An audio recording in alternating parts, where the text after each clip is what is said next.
In today's video, I'm going to teach you how to get leads from Lusha. By the end, you'll know exactly how to move from a blank dashboard to a targeted list of prospects you can actually reach.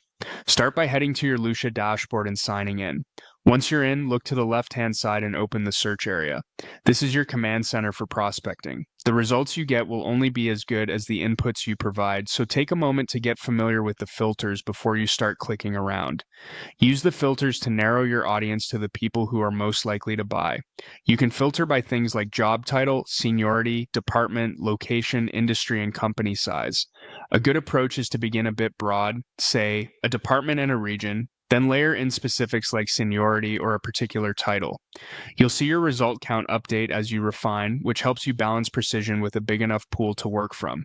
Next, choose whether you want to view contacts or companies. Contacts returns individual people you can reach out to immediately. Companies shows organizations that match your criteria, which is great if you prefer to identify accounts first and then drill into their employees. Pick the one that aligns with your workflow today. If you're not sure which criteria to add or you want to accelerate setup, use the AI-powered search suggestions.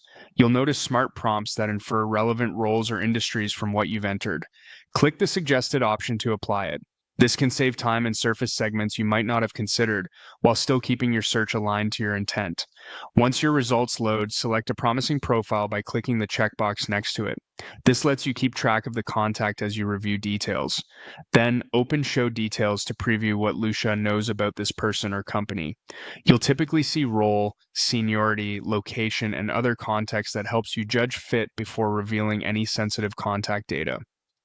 When you're confident a profile is a match, click Show emails and phones to reveal direct contact information. Depending on your plan, this may use a credit, so reserve reveals for high-fit prospects. After the reveal, quickly sanity check that the domain aligns with the company and that the role still makes sense for your outreach. Use the work email for professional communication, and remember to follow applicable compliance and opt-out rules. That's the flow. Open search, apply precise filters, pick contacts or companies, lean on AI suggestions when helpful, select your target, review the details, and reveal emails and phones for the best fit leads. Repeat this process to build a focused, high-quality pipeline fast.